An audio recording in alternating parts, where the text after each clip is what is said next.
Hey guys, welcome to my channel class 10। Circles चालू किया हुआ है, चैप्टर नंबर 10। लिखा नहीं है मैंने यहाँ पे, चैप्टर नंबर 10 है। सर्कल्स स्टार्ट किया हुआ है। आ जाओ। ये चैप्टर सेम नाइन्थ में भी है, लेकिन उसमें थोड़े अलग कॉन्सेप्ट्स हैं और थ्योरम है 5-6। उसके बेसिस पे वो भी थोड़ी बहुत यूज होंगी। वो किसके बेसिस पे थी? वो कॉर्ड के बेसिस पे ज्यादा थी। आ जाओ जी। इस बार जो है वो टेंजेंट है। आ जाओ जी, पढ़ते हैं क्या होता है। ये ऊपर आप देख रहे हो, ये टेंजेंट है। और जो ये अंदर आप देख रहे हो, ये कॉर्ड है। क्या फर्क होता है दोनों में?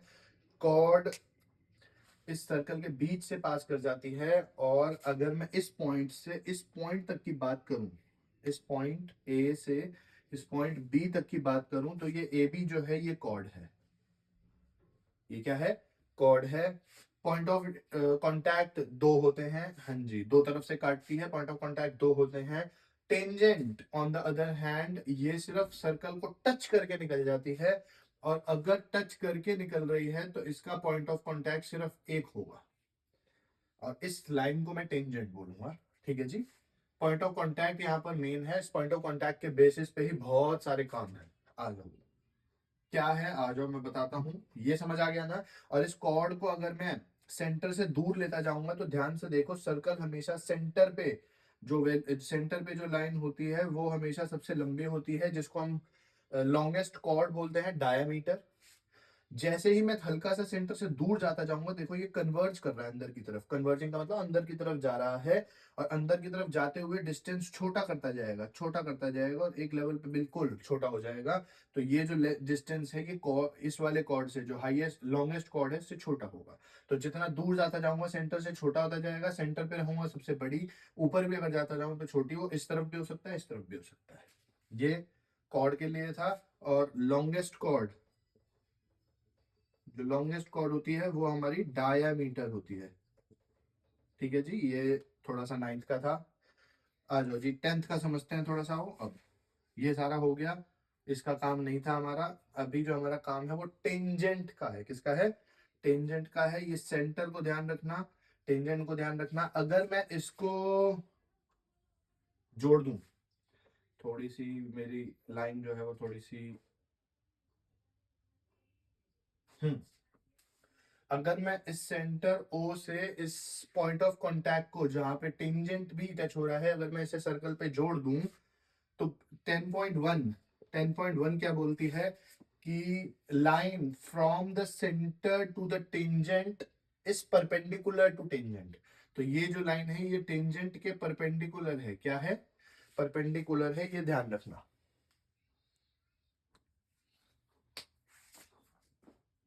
ये जो है ये 90 है। कितना है? 90 डिग्री है, परपेंडिकुलर है। आ जाओ जी, 10.1 को थोड़ा सा ध्यान कर लें। क्या है प्रूफ? तो इसका ऐसे कोई सॉल्विंग वाला प्रूफ नहीं है, सिर्फ एक जर्नल प्रूफ है। आ जाओ, वो मैं बता देता हूं क्या है।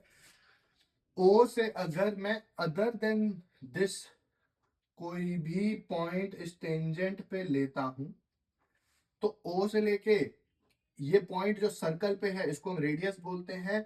और इस सर्कल से जो भी आगे पॉइंट होगा वो रेडियस से बड़ा होगा, और वो लेंथ रेडियस से बड़ी होगी। चाहे मैं यहां ले लूं, चाहे मैं यहां ले लूं, यहां भी अगर आप यहां भी ऐसे लेंगे तो ये भी थोड़ी सी बड़ी है।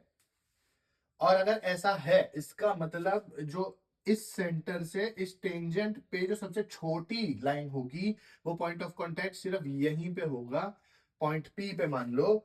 तो जो ये ओपी है, ये ओपी सबसे क्या होगी? शॉर्ट होगी।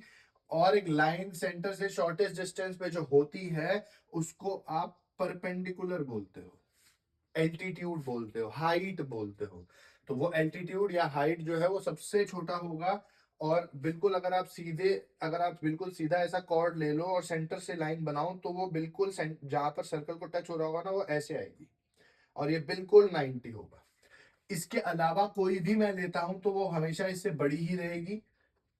और अगर ऐसा है तो इसको मैं सबसे शॉर्टेस्ट डिस्टेंस बोल सकता हूँ, सबसे शॉर्टेस्ट डिस्टेंस को मैं एल्टीट्यूड बोलता हूँ।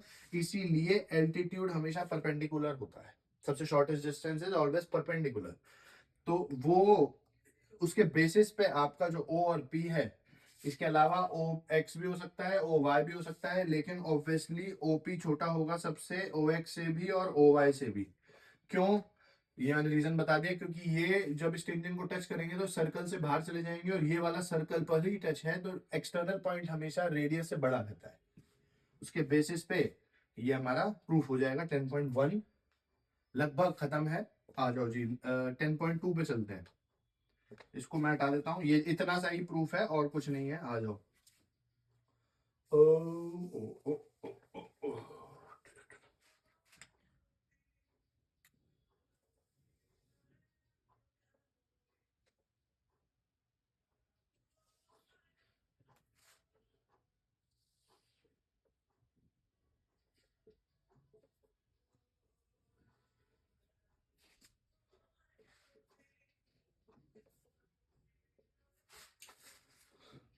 अगेन सेंटर है ओ, ठीक है जी। उसके बेसिस पे मैंने एक एक्सटर्नल पॉइंट लिया है जिससे दो टेंजेंट बनाई है।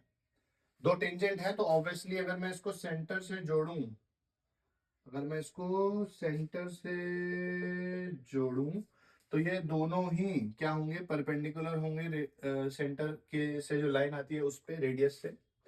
ये हमने अभी 10.1 पे पढ़ा है, तो 10.1 के बेसिस पे, 10.1 के बेसिस पे मुझे angle O P A equal angle O Q A equal 90 degree each, perpendicular होंगे दोनों। इसके बेसिस पे आप सॉल्विंग कर सकते हो। देखो जी, दोनों ट्राइंगल्स को ले लो, O P A and O Q A. ठीक है जी, दोनों मैंने ट्राइंगल ले लिए। ओ पी ए ये वाला ट्राइंगल है, और ओ क्यू ए ये वाला ट्राइंगल है।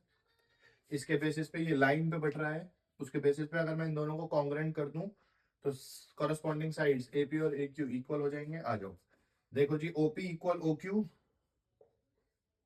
क्यों? रेडियाई। उसके बेसिस पे ये एंगल दोनों 90 degree, angle P equal angle Q, पूरा नाम लिख लेना, 90 degree each, 10.1। And O A common है। आ जाओ जी, ओ ए कॉमन है, ये हमारा कॉमन है। इसके बेसिस पे ट्राइंगल हमारे दोनों कॉन्ग्रेंट हो गए, ओपी ए और ओ क्यू ए। तो आप यहाँ लिख दोगे कॉन्ग्रेंट। कैसे कॉन्ग्रेंट हुए हैं? देखो जी, राइट एंगल है, हाइपोटेन्यूज है, साइड है, तो आरएचएस से कॉन्ग्रेंसी हो गई दोनों ट्राइंगल की, और सीपीसीटी से एपी इक्वल में ए क्यू। हेंस एक्सटर्नल पॉइंट से अगर दो टेंजेंट्स आती है सेम सर्कल पे, तो वो दोनों आपस में क्या होती हैं? इक्वल होती हैं। तो hence A P equal to A Q.